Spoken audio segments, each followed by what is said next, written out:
টিয়কত BJP আৰু অগপ যুৱ মৰ্চা নেতৃত্বত এক বৃহৎ বাইক ৰেলী। মিত্ৰজোঁটৰ প্ৰাৰ্থী বিকাশ শইকীয়াৰ সমৰ্থনত কাকজানৰ পৰা টিয়কলৈ উলিয়াই বাইক ৰেলী। সমষ্টিৰ বিভিন্ন প্ৰান্তৰ যুৱ নেতৃত্বই অংশগ্ৰহণ কৰে এই ৰেলীত।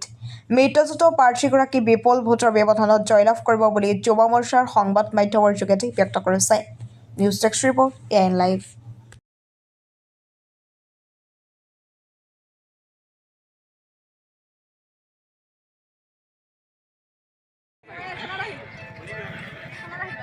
ধন্যবাদ। আজি আমাৰ টিয়ক 99 আমাৰ টিয়ক মণ্ডলৰ টিয়ক সমষ্টি টিয়ক মণ্ডলৰ আজি আমি যুৱ মৰ্চা টিয়ক মণ্ডল যুৱ মৰ্চা আমি এক বাইক ৰেলী এটা বাইক আমি হেৰি লৈছোঁ, আয়োজন কৰিছোঁ। আমি টিয়ক সমষ্টিটো আমি এবাৰ ভাৰতীয় জনতা পাৰ্টি আৰু মিত্ৰজোঁটৰ আমি টিয়ক সমষ্টিটো এবাৰ আমি আমাৰ হাতলৈ আনিব লাগিব। ভাৰতীয় জনতা পাৰ্টি টিয়ক মণ্ডলত এটা বিশেষ আমাৰ টিয়ক মণ্ডল এটা বহুত শক্তিশালী হৈ আছে। আজি সেই শক্তিশালী প্ৰদৰ্শনী আমি আজি এক যুৱক আমাৰ নাই আপোনাৰ 300 বাইক আমাৰ একত্ৰিত হৈছেহি।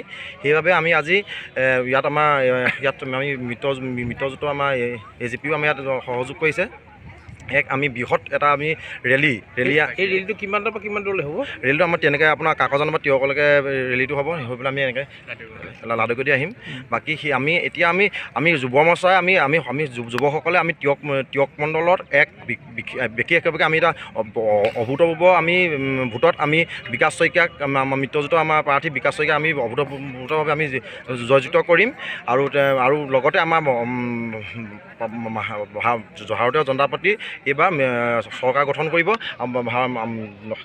হিমন্ত বিশ্ব শৰ্মা আমাৰ নেতৃত্বত এইবাৰ সমগ্ৰ অসমত আমাৰ বৃহৎ আমি চিটত আমি জয়যুক্ত হ'ম।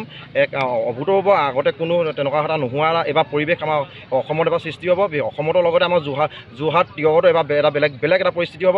এইবাৰ যোৰহাটৰ আৰু টিয়কৰ এটা মানুহে এটা বেলেগ বুলি কিবা কিবি কৰি আছে, কিন্তু সেইটো তেনেকুৱা একো নহয়। ভাৰতীয় জনতা পাৰ্টি আৰু মিত্ৰজোঁটৰ এইবাৰ চৰকাৰ গঠন হ'ব। এইটো 100% 200% ফাইনেল। যিকোনো খবৰ আৰু বিজ্ঞাপনৰ বাবে যোগাযোগ কৰক 7896121996।